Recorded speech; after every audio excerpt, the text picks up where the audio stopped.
You kick, you knock, you lost to the war and win. Here we go, Steeler Nation. Get those terrible towels waving.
Welcome, welcome, welcome. You here at the Steelmatic Network with G Honda. Here at the Steelmatic Network with G Honda, episode 12.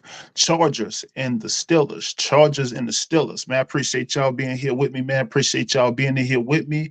Like, share, subscribe. Hit that cash app, Stillmatic001, Stillmatic001. Like, share, subscribe. Man, I thank y'all so much for being here with me today. I know yesterday we had some technical difficulties, we had some technical issues, but we are back here today, 24 hours before game day. Chargers come to Acrisure Stadium. I know you saw that earlier thumbnail post. Chargers versus the Steelers. Those Chargers, Jim Harbaugh and Justin Herbert in the Allegheny River. That's exactly what we plan to do. Leave them in the Allegheny River. But man, how y'all doing today? How y'all weekend going, man? Let me know. Let me know. Let me know. How y'all weekend going thus far? Appreciate y'all being here, man. Appreciate y'all being here, man. How's everything? I know Willie Walker down there somewhere. I know Rose down there somewhere. How y'all doing today, man? How y'all doing today? Salute to y'all, man. Got some solid matchups this week. I ain't gonna lie. I ain't gonna lie. Got some solid matchups this week, and we at the cusp of it. I'm gonna get into all the heavy topics with the national media talking about with Justin Fields, Najee Harris, and everything Pittsburgh Steelers. But I'm also gonna touch on the week 3 matchups. Oh yeah, because we got some solid matchups. Don't worry. We got some solid matchups, right? So and week three, this is gonna be a telltale the whole season. Telltale transition for the Pittsburgh Steelers and the telltale for everybody else, right? Like I said, we got some solid matchups. And I Thursday, I think started off good quite a bit. With that Thursday night matchup, with the Jets and Aaron Rodgers getting his first win as a Jet. So, oh yeah, we got some solid matchups this week, and we gonna go hard. And got those Chargers coming into Acrisure Stadium. It ain't no game. What the vibe is. The energy. You know what the temperature is. So, time to run them boys home. Absolutely, absolutely. Who we got in the chat today? Who we got here today? Let me know. Let me know. Let me know. I know Rose in there somewhere. I know Rose.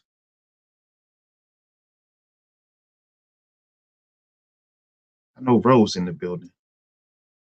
Rose, where you at, Rose?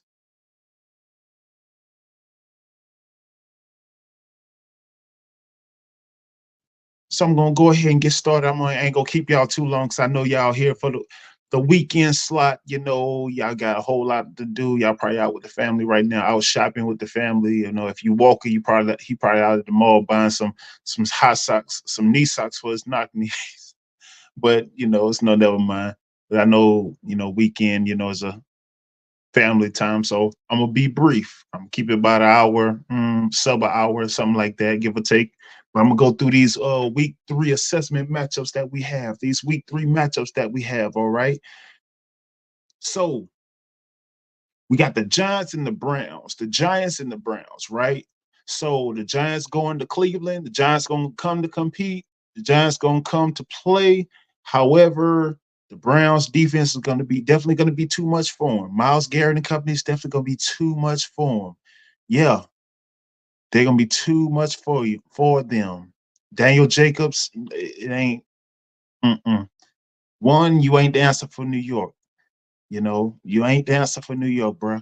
Sorry, and then that Cleveland defense is going to overwhelm you. It's going to cause you to stifle and cause you to force early takeaways. You're going to give them early takeaways, and then you're going to crumble, bro. So I have Browns winning 25-3. 25-3. Browns come in and smash the Giants 25-3 at home.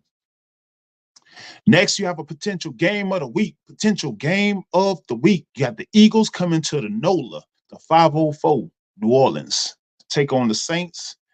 Eagles gonna come to ball. Jalen Hurts, they gonna come to ball. They gonna come to play. However, Derek Carr, Saints, Alvin Kamara, they're gonna be a bit too much for the Eagles. Yeah. They're going to be a bit much for the Eagles, and because Alvin Kamara, he's proven unstoppable force within these first 2 games, and Derek Carr, he's doing his thing now that he's got a new team. Now that he has a team, Let me put it like that. He has a squad, quality players, quality defense. Saints and the Eagles. Saints beat the Eagles 30-15. 30-15 in New Orleans.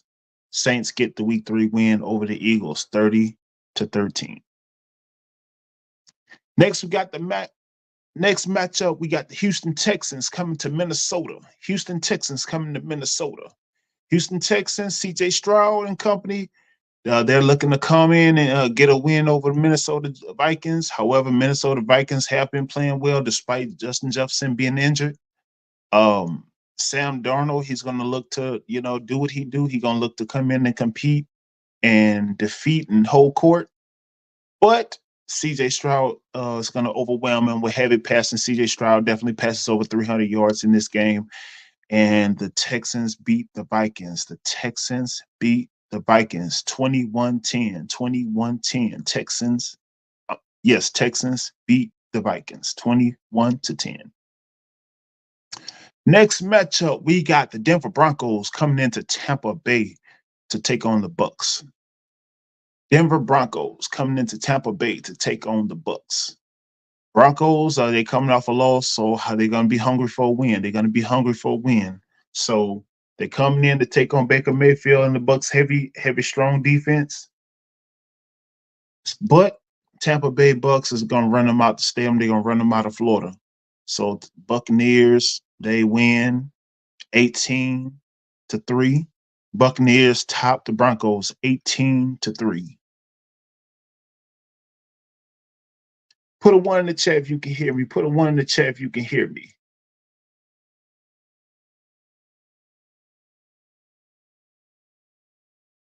Next matchup. All right, appreciate it. Next matchup, we have the Packers and the Titans. The Packers and the Titans. So we got the Green Bay Packers coming to Tennessee to face the Titans. The Packers, they're gonna come to play. They're gonna come to play. They're gonna come to get that week 3 W. So the Titans, they definitely got a whole court. They definitely got a whole frame. So they're going to look to stifle the Green Bay Packers. So Green Bay Packers, they're coming off a W against the Colts. However, they come into Tennessee to do the same thing. They're going to get the W over the Titans 31-0. 31-0. They blew out the Titans in Tennessee 31-0. Next, we got the Bears against the Colts. Chicago Bears against the Indianapolis Colts. Caleb Williams and company, they come into Lucas Oil Field to take on Anthony Richards and the Colts. However, it's going to be a competitive game. It's going to be back and forth because you got 2 young quarterbacks looking for something to prove. So they are definitely going to be highly competitive. Potentially could be game of the week along with Saints in the Eagles game, right? Could be. So the Colts, I have the Colts taking control and winning this game, edging the Bears in Lucas Oil Stadium 18-15. 18-15. I'm sorry, 18-14. Excuse me. 18-14. Colts edge the Bears 18-14. Next matchup, we got the Miami Dolphins going into Seattle to face Geno Smith and the Seahawks. Seahawks and the Dolphins. All right. So Dolphins, they're going to talk about, so that's going to make them quite vulnerable. Yeah, it's going to make them quite vulnerable. Playing in a hostile Seattle stadium, the Dolphins are going to be quite vulnerable, right? So the Seahawks, are going to give them a heavy run. However, they do have Jalen Waddle, and Tariq Hill. They're going to be doing minimum because they have a minimum passer, right?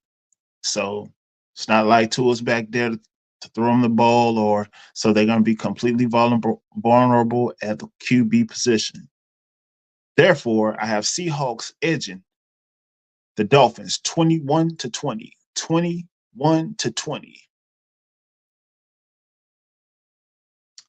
Next, we got Panthers and Raiders. Panthers and Raiders in Las Vegas, right?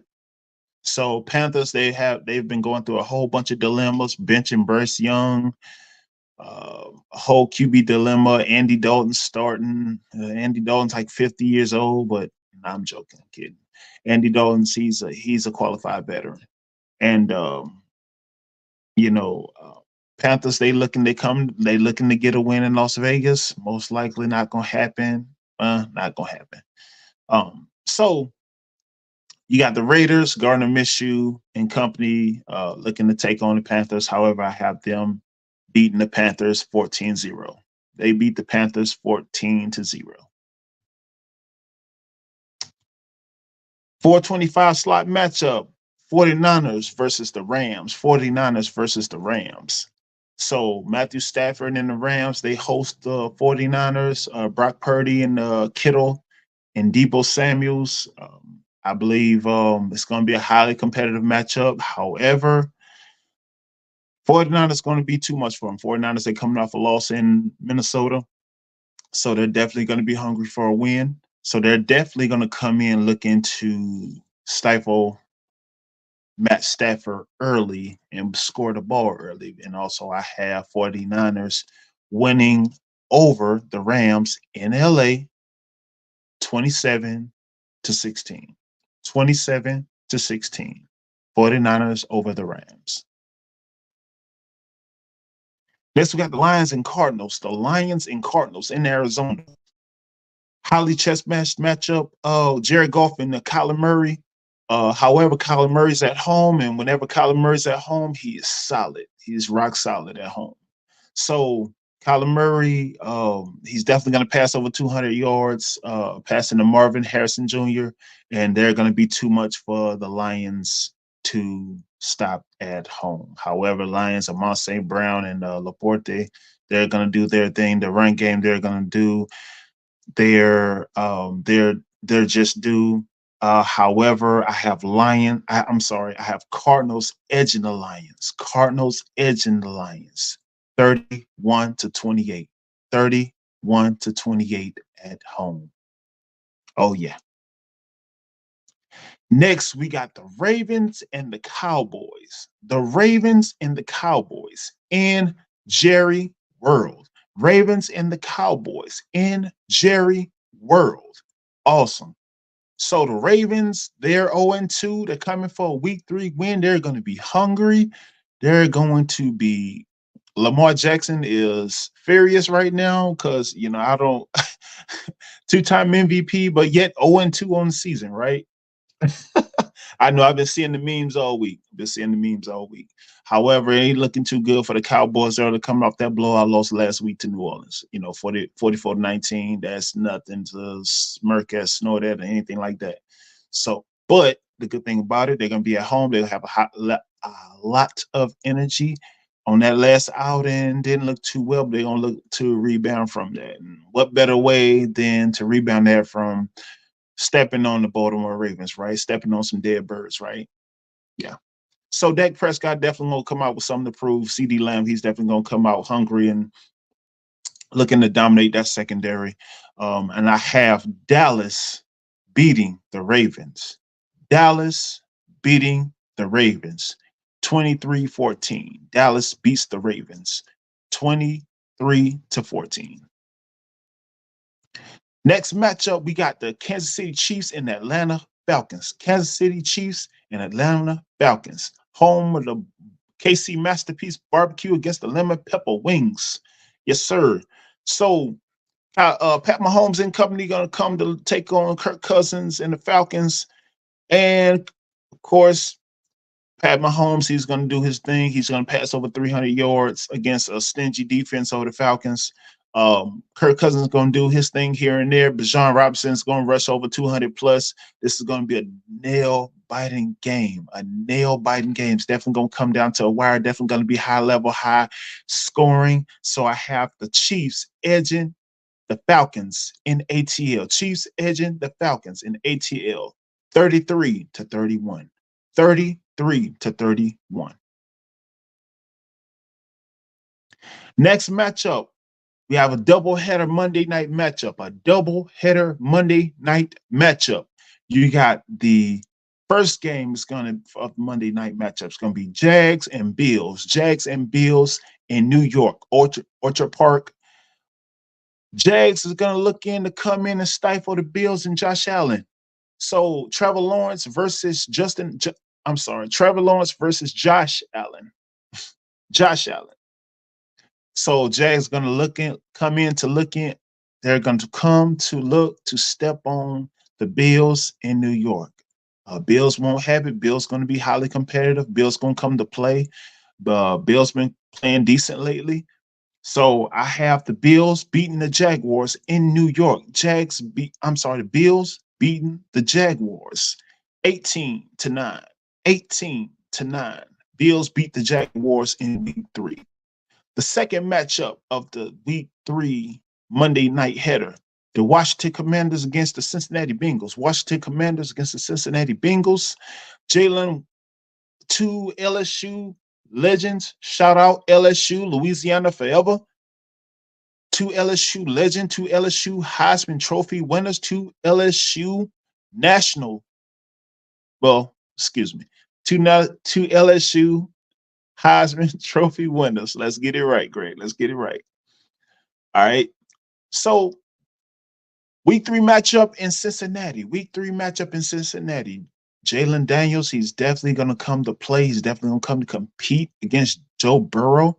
This is going to be a hot matchup. I'm going to be tuning in. Really don't want to, but we'll be tuning in. And the jungle in Cincinnati. So it's definitely going to be a hard-fought, edgy game. But I have the Bengals edging the Commanders in Cincinnati. The Bengals edging the Cincinnati and the Bengals edging the Commanders in Cincinnati. 15-10. 15-10.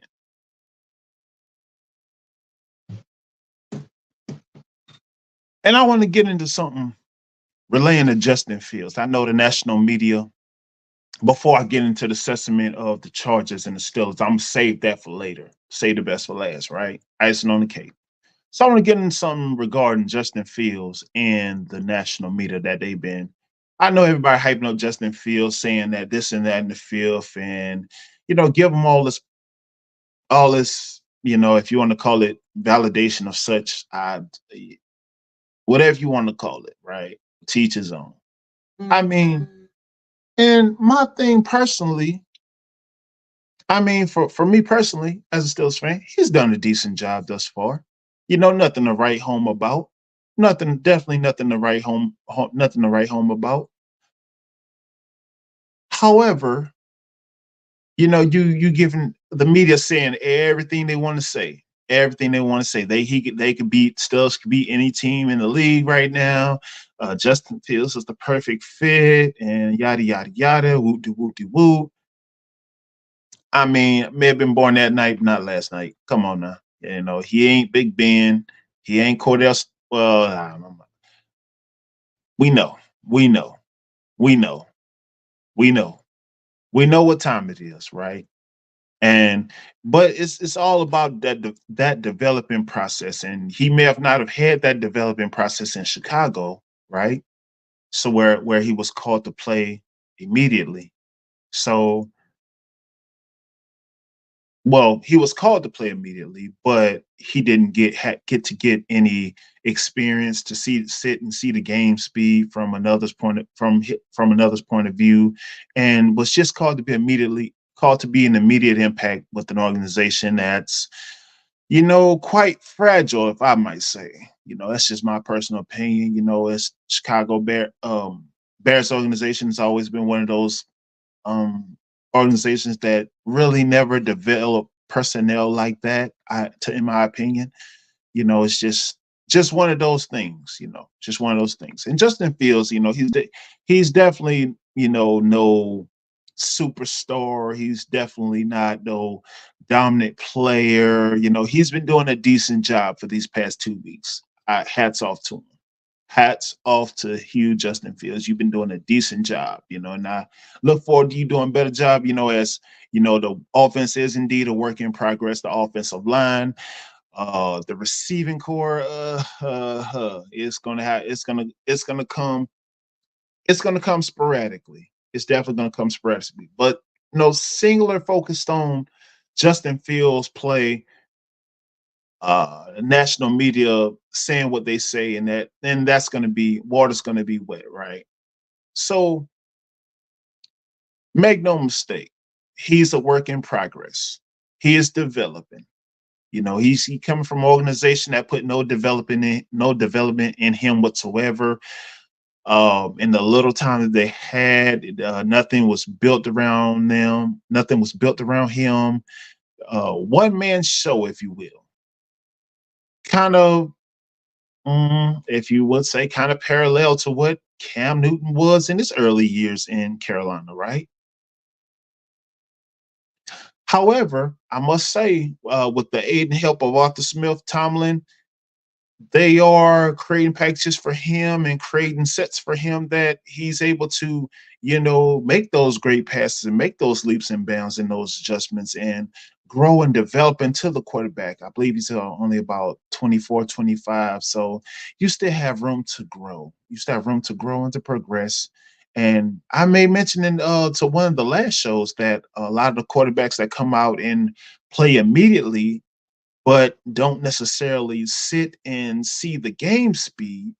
So they really don't have that mental edge, um, that mental capacity edge that others have that see the game speed, that see the progressions, that sees the defenses, and knows kind of how to attack.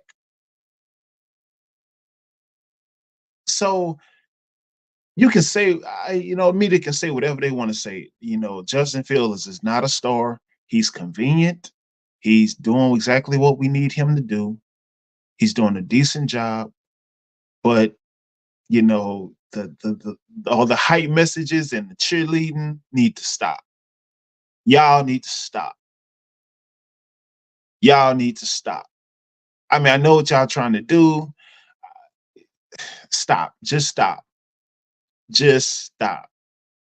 Because truthfully, what it is hate, right? It really is hate. It's borderline hate is what it is. Because one, you really don't want to see this man succeed. You don't want to see this man succeed. You don't want to see him win, but he's gonna progress because progress must progress. The standard is the standard. You see the message. You know what it is. So he's gonna do the work. He's gonna get better. He's gonna improve. When and if Russ is healthy, when and if Russ is healthy, I doubt he would ever get healthy though. I really would. And furthermore, reasoning why I think Justin Fields should scramble less and less because one, you got to let your offensive line have to do what the offensive line have to do, and one, we need you protecting your body, protecting your legs, protecting that 6'5" frame. I mean, you're not seven, you're not Big Ben. We know you can't make those drop those dimes like Big Ben, but we ain't asking you to do that. We're not asking you to do that. We're asking you to manage, make the necessary plays, make the necessary progressions, assist the run game, scramble when you have to, get rid of it when you have to. But make no mistake, the media is trying to blow you out of proportion. The media is trying to blow Justin Fields out of proportion to where trying to call him out something that he's not. And comments like the Steelers can beat anybody in the league, Justin Fields is the next best. I'm like, he did decent. He did decent. That's a lot coming from a Steelers fan. You see the 84. You know what it is. But I think the brother's solid to where he's not gonna let that get to him and let you flip him to make him think that trying to get him big headed, so to speak. But that's tactic of the media though. That's the media though, right? But all things said, and for Justin Fields' development and for him to be solid. and for his growth and which he will do. I believe Arthur Smith and Tomlin gonna get him right. They gonna get him right for sure. For sure, for sure. All right. So I'm gonna go over the injury report we have for this week. The injury report we have for this week, of course, we got Roman Wilson, rookie wide receiver, out with the ankle injury, out with the ankle injury. Been limited participant all week long, but may see action tomorrow. May see action tomorrow. Wilson has yet to play in his first game. However, he may see action tomorrow. He may see action tomorrow. Russell Wilson, quarterback, backup quarterback. Been out with an ankle injury, been limited participation. Justin Fields is indeed the starter. However, Russell Wilson is managing that ankle injury and seriously taking care of that ankle. TJ Watt, Larry Ogunjobi, and Cam Hayward and Najee Harris have been all limited participant and resting all week. They've been getting some much needed rest as they should. You know, your core players. You got to rest your core players. You got to rest your core players adequately, right? And Isaac Samalo, guard, he's been out with a pectoral issue. Did not practice majority of the week. Did not practice the majority of the week. Will be game time decision. And McCole Pruitt, tight end, he's been out with a knee issue. Did not practice majority of the week, and has been resting his knee. So also some key summaries for week 3 versus the Chargers. Some key summaries versus week 3 of the Chargers. I want to touch on the O-line. So the O-line has definitely indeed been seeing some leaps and improvements. I have to give a shout out to Ryan Frazier and Trufanu. Two rookies looking to come in and make an immediate impact on the strenuous offensive line that is still developing chemistry, that is still coming together. Well, with not only an offensive line, but also an offense that is coming together with all the woes that we have on offense and that we're little by little working through with the wide receiver group, with the O-line, with the whole nine. But I definitely want to give a shout out to those two. Looks like Trufanu may be out this week, and looks like Broderick Jones will be starting this week. But we will see game time decision, right? We will see game time decision. All right. And along with the O-line, Najee Harris in the run game. One thing that's going to deem essential on Sunday against the Chargers, Khalil Mack and Joey Bosa, that pass rush is going to be something vicious. It's going to be something vicious, right? And so with that pass rush with Khalil Mack and Joey Bosa, they're looking to get their early stops. They're going to look to get their stingy takeaways. But Najee Harris, who still has not got paid and got his extension, that's terrible. That's beyond terrible. And especially in this step up in competition where we direly need Najee Harris, he still ain't got paid. Najee Harris still hasn't gotten paid. And he's stepping up in competition to where he can possibly get injured. And he has no extension.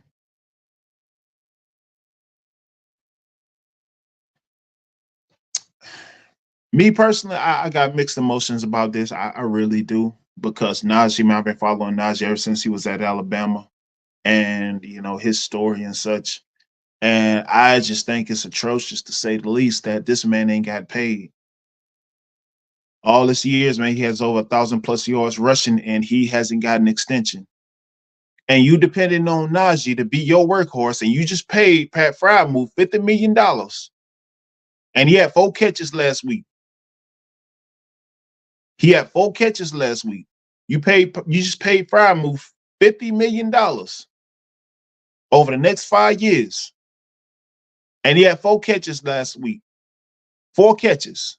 Regardless if you design plays for him or not, or if he missed out on his opportunity and coverage or whatnot. That's that. That's what it is. But you having wide receiver issues and woes.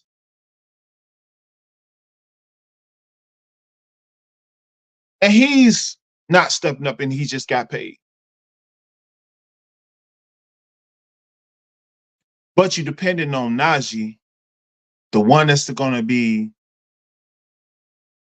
intricate in you, just as you won the past previous weeks, which he's going to play an important part in you controlling the time of possession, you moving the chains.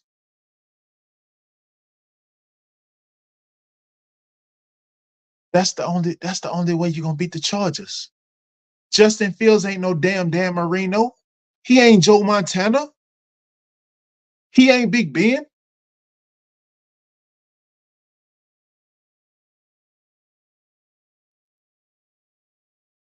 So if and trust and believe, Jalen Warren, he's decent right now. Cordell Patterson, he's decent right now. But let's be real. Najee Harris is called on numbers called to do the boatload of the work. Najee Harris is called on to do the boatload of the work. And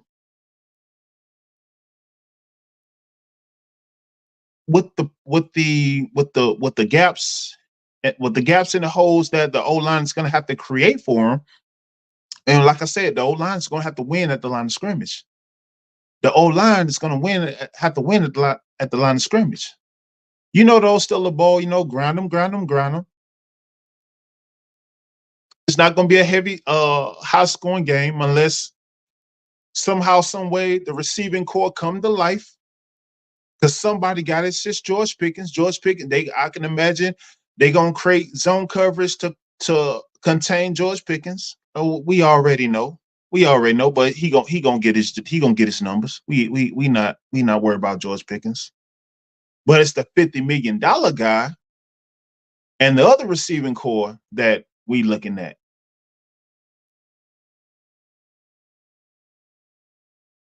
Because I mean, you know, make it make sense, right? Make it make sense.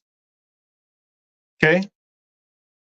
You just paid the man $50 million. You knew prior to that you was going to give him his extension.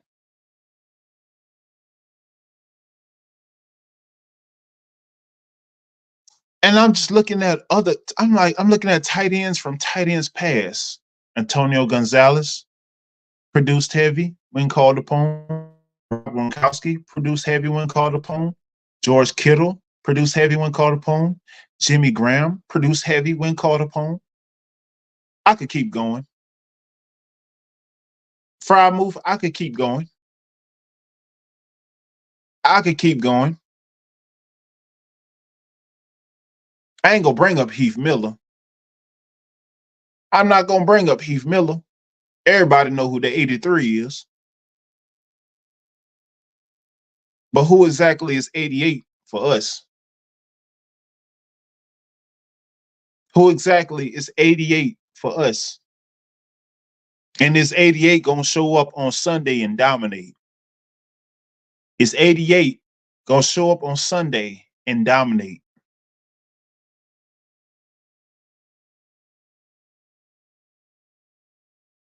I mean, Najee gonna do what Najee always do. Najee gonna do what Najee always do. Najee gonna move the chains. Najee gonna win those downs. Because let's be real, Justin Fields, he ain't airing nothing out. He gonna make his plays here and there, but he ain't airing it out. He, like I said, he's not Joe Montana. He's not Dan Marino. He's not Steve Young. He's gonna elitely manage the game like he's been doing, taking care of the ball as he's been doing. Shout out to him. Shout out to Justin Fields. But Najee Harris, a guy that hasn't got paid, called to do a boatload of the work on this 4th-year deal. If I'm Najee Harris, I'm doing the damn bare minimum. I'm doing the bare minimum. And business is business. Trust and believe me, I want us to win Sunday. I want us to beat the Chargers. But this is laughable that this man ain't got paid. This man ain't got his extension, man. This is no, I take that back. It's not laughable. It's disrespectful. It's disrespectful to that man in a grave degree. And I hate it for him. I hate it for him. I hate it for him. But you know how they always treated running backs. You know, Lev went through the same thing. But you know, this is something I think is definitely going to be a problem. And the step up in competitions, I said that previously. I stand on it. But it's definitely going to be a problem. It's definitely going to be a problem. So, with that being said, so essentially in this week 3 matchup, of course, we know the O-line and the offense got to control that time of possession. They have to control that time of possession in a grave way because that Chargers defense is coming. That Chargers defense is coming. 2-0, 2 versus 2-0, somebody old got to go. Somebody old got to go. And we definitely have to move those chains between Jaylen Warren, Najee Harris, and Cordell Patterson. We have to move those chains. We have to do a great job in moving those chains and taking care of the football, moving those chains, winning those chunk downs, winning those possession downs. And we can't have, we red zone efficiency. We have to dominate red zone efficiency, man. It is.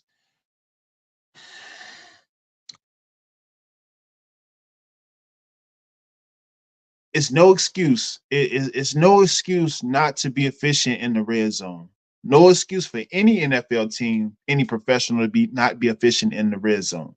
However, with the weapons involved, we have to score the football in the red zone. We can't make Boswell beat numerous teams. We can't make Boswell beat numerous teams. We can't have Boswell coming in kicking 6, 8, 12 field goals and also putting the ball 6 to 8 times a game. We have to stop that.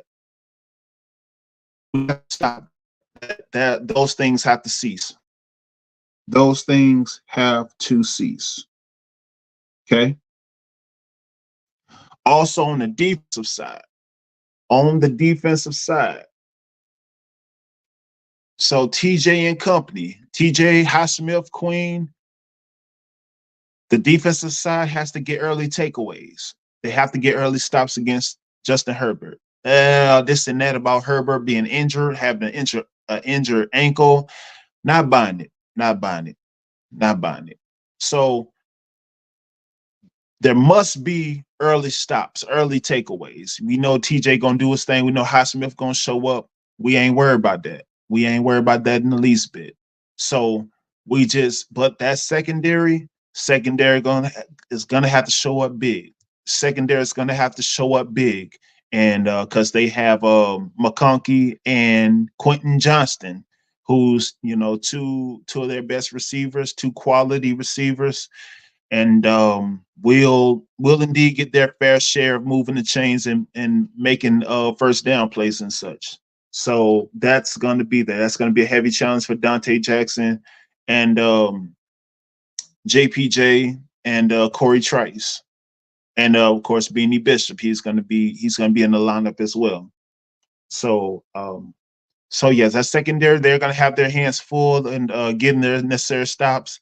The pass rush at the line is going to have to contain J.K. Dobbins. J.K. Dobbins, a former Raven, who's a quality runner that can get chunk downs in the run game. So the O-line, the D-line is definitely going to have to close up those gaps and those holes. They're going to have to galvanize and create early stops. TJ Watt's going to get to Justin Herbert, no doubt about it. But we must we must indeed force early takeaways. We must force early takeaways, discourage and intimidate Justin Herbert. Justin Herbert, he's going to come out ambitious. He's going to come out looking to gun. But I believe our defense contains him to a minimum. I believe our defense contains him to a minimum indeed. Okay. And like I said before, with the packages with the secondary, packages with our secondary, with Corey Trice and JPJ and Dante Jackson, stifling McConkey, two of their top receivers, McConkey and Quentin Johnston, creating them, closing them up in the slot, closing them up in the slant. So they're not able to move those chains. And so they're able to contain them best way possible. They're two shifty, speedy receivers. They're two quality receivers. So I know they're both going to get 5+, 10+ receptions realistically to cut because they are talented. They are indeed talented.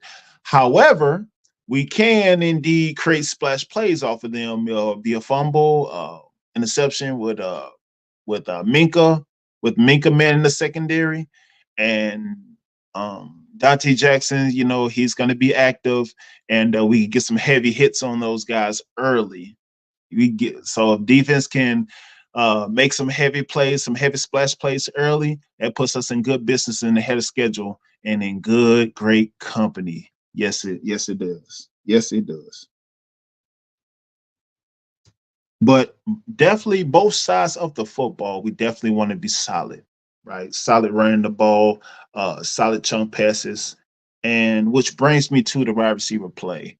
Van Jefferson, Scotty Miller, also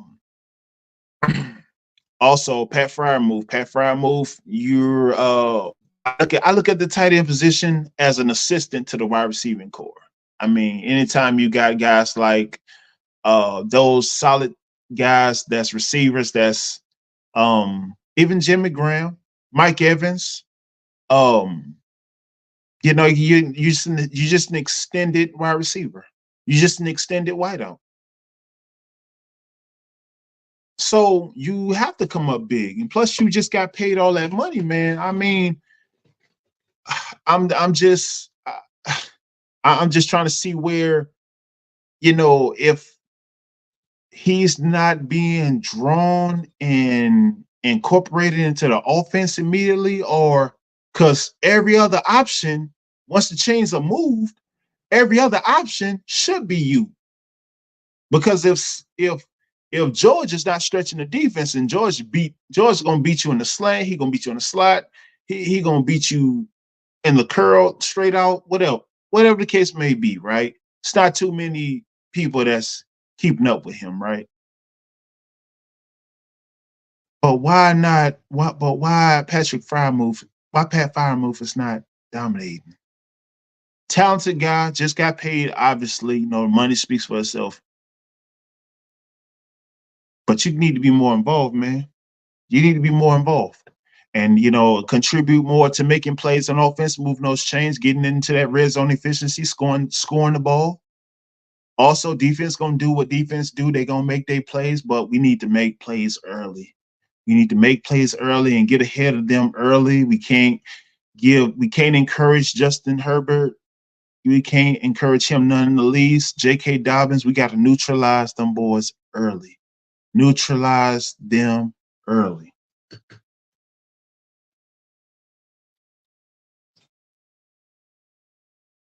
And man, penalties. Whoosh. 19 penalties for 138 yards. Penalties are killing us, man. We giving away possession yardage, man. We giving away position and at the line and on defense as well. So definitely one thing we need to clean up: penalties realistically. Penalties been beating us, penalties been double working us, and we need to neutralize those penalties, guys. We really need to neutralize those penalties. And mandatory red zone efficiency. Got to score the football. Got to score the football. It makes no sense for us not to be scoring the football. We have to score the football. We have to get into the red zone. We can't make it to the 30. We can't make it to the 25 and kicking field goals. Chris Bosh is 8 for 8, 9 for 9, 10 for 10. That's unacceptable. Unacceptable. We got to score the football, whether it's, whether it's running or passing. Arthur Smith, man, this is on you, man. This is on you. This is on you and Tomlin. Because y'all got to get this right, man. We've been suffering from this for the past couple of years. We've been suffering from this for the past couple of years. We got to score the football. Now we have to score that football. Put that football in the end zone. By any means, put the football in the end zone. But yeah, tomorrow it's going to be a heavy set matchup at 1 p.m. Chargers coming into Action Stadium. As you saw in the thumbnail, I got them Chargers in the Allegheny. Because that's where we're going to have to leave them, in the Allegheny. They're going to have to float or swim their way back to L.A. They're going to have to float or swim their way back to L.A. Whether the Allegheny takes them there or not, that's on them. That's their business. That's their business coming into the Steel City, looking for a dub, and not going to happen. So, but now it's going to be a competitive matchup nonetheless. Justin Herbert, J.K. Dobbins, and company, they going to come to play. It's going to be a nail-biting game. It's going to be a tough one. It ain't going to be no blowout. It ain't going to be no high-scoring affair.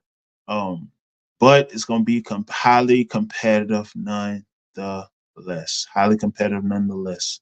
But I think T.J. Watt and Highsmith's going to – sorry about that. I think T.J. Watt and Highsmith are going to definitely be the heavy difference makers in this matchup, and they're definitely going to come to dominate and come to take over.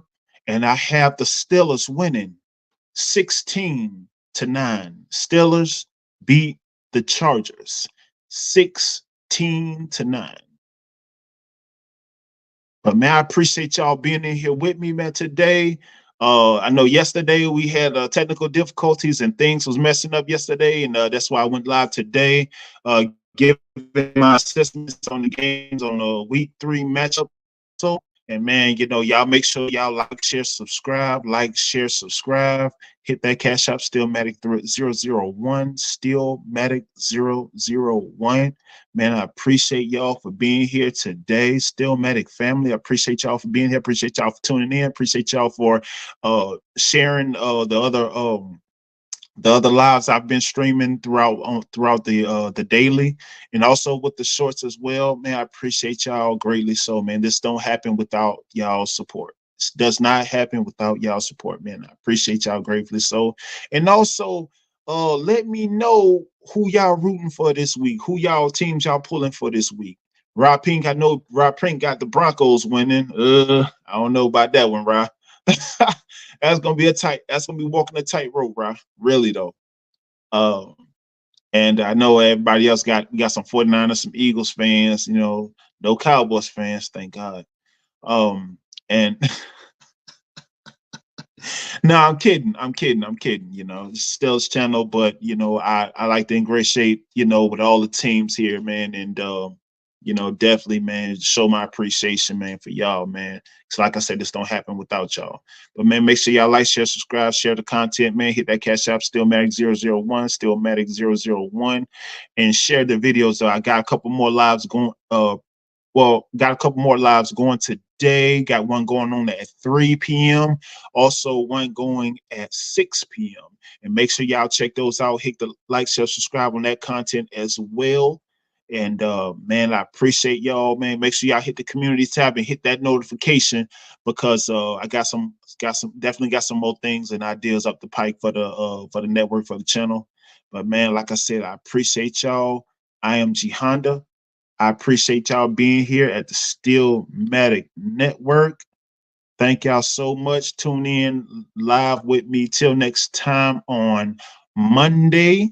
Monday, we go live at 4 p.m. Hit your likes and notifications. And I'll see you guys Monday at 4 p.m. Appreciate y'all for being with me. Y'all have a great weekend.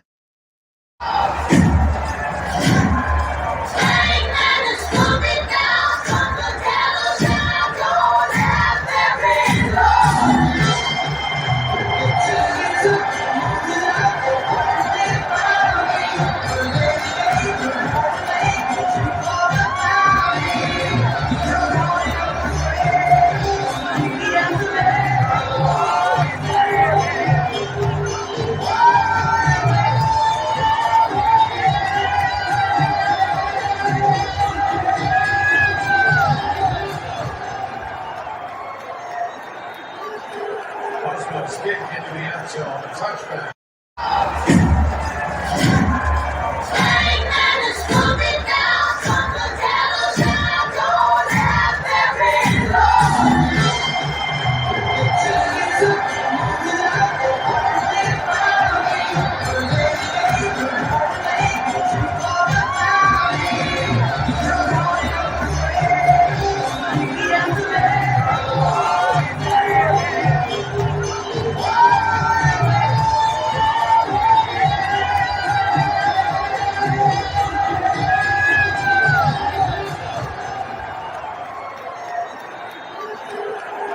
Stick into the end zone, a touchback.